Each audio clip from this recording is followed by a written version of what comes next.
want y'all to come with me to check on the chickens real quick because they've been out here for a while.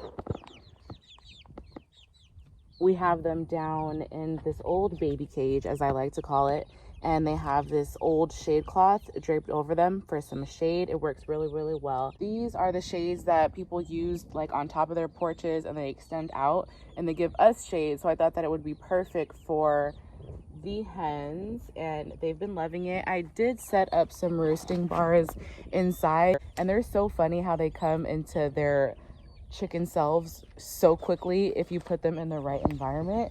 So they've just been roosting up there and jumping around and spreading their wings and scratching and giving themselves dust baths. So they're having a great time, and I've been loving them being able to be outside during the day while the weather is beautiful. There has been a couple days that I've had to keep them in because it was kind of chilly and really windy, but today is beautiful, so they're enjoying that. And I was able to finish up some of my fence. It's looking so nice.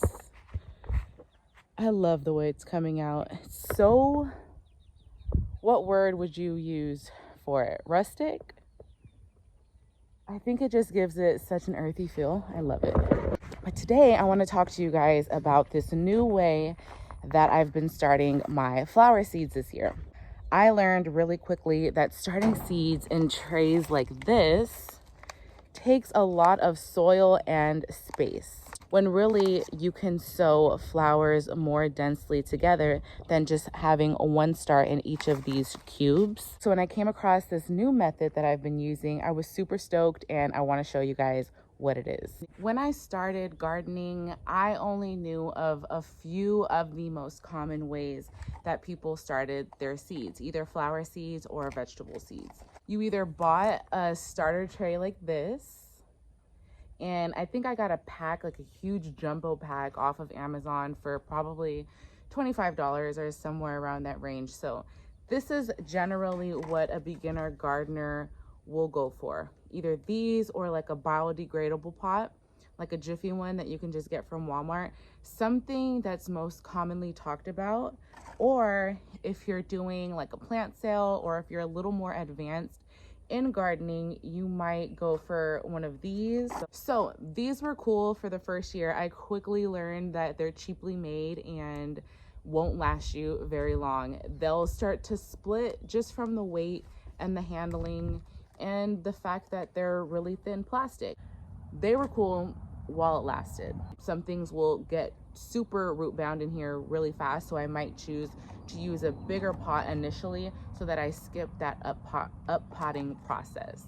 So anyways, back to the point of the video. I came across a method that a lot of people use in their cut flower garden systems, and I don't know the exact tray that they use, but I got these for free at a local garden center.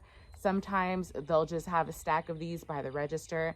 The specific store that I got these from is the Houston Garden Center, and they always have stacks of these by the register. So this is a tray that I'll be using to start the new way of planting the seeds.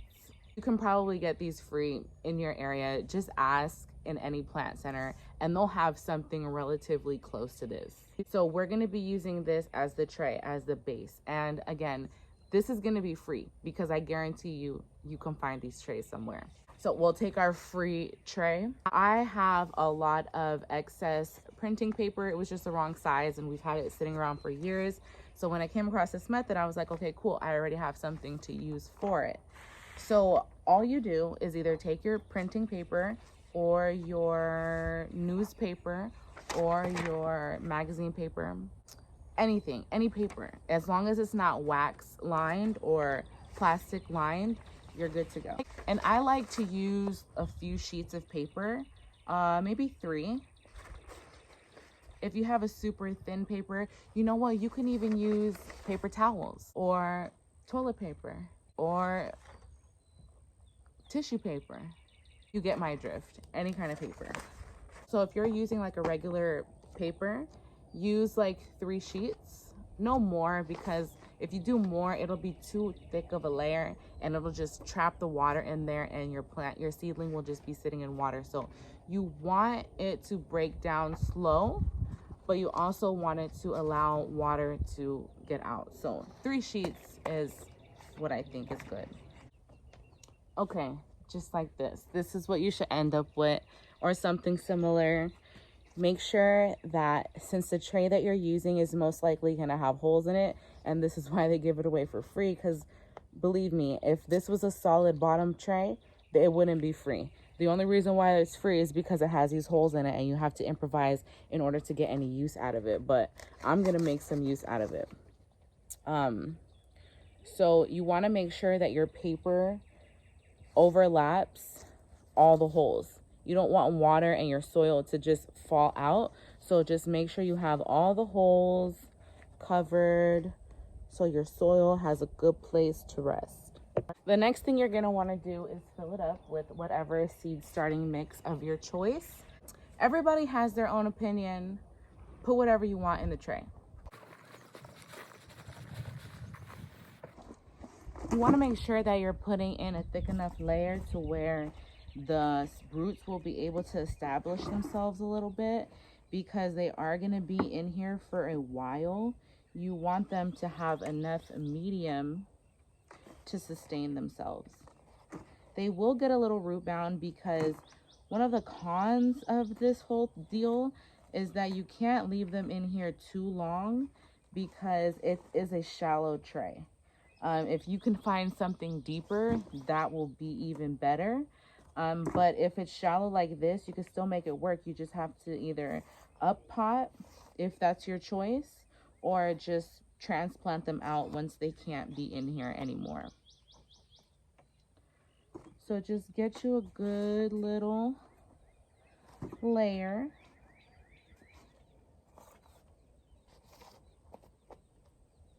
Whatever you do, make sure whatever medium you choose, make sure it has either perlite or vermiculite.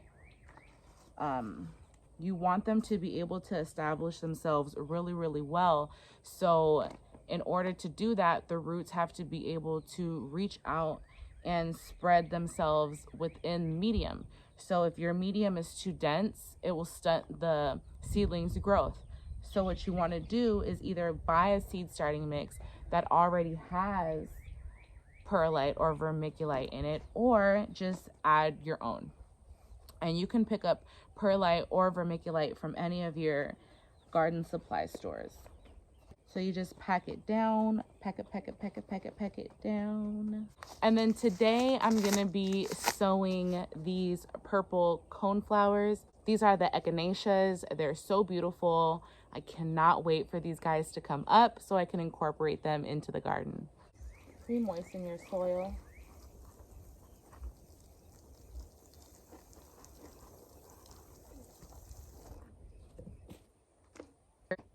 So the way I'm gonna do my spacing is I'm just gonna take my 2 fingers and I'm just gonna put 2, 4, 6 holes on each row. 2, 4, 6, 2, 4, 6, 2, 4, 6, 2, 4, 6.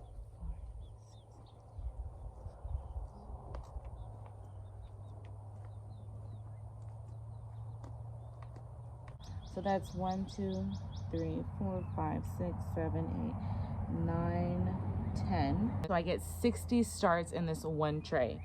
That to me is amazing, because this mix here would only get me probably 2 of those, probably only get me 2 of these, and maybe the same, like 2 or 3 of these. And that's only 3 starts. You know, that's only 6 starts versus 60 in this tray. So this is something that I'm really taking advantage of with my flowers. I don't grow this much vegetables. Maybe I could do some greens this way, maybe, but even then that would be too much for us.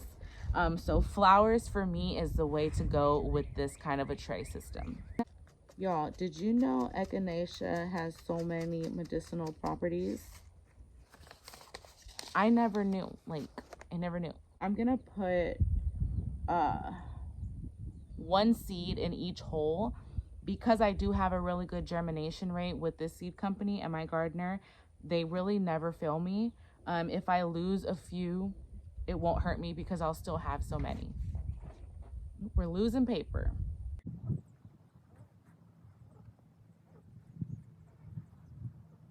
I dream of an echinacea paradise, like all different colors, because you know they come in all different shades.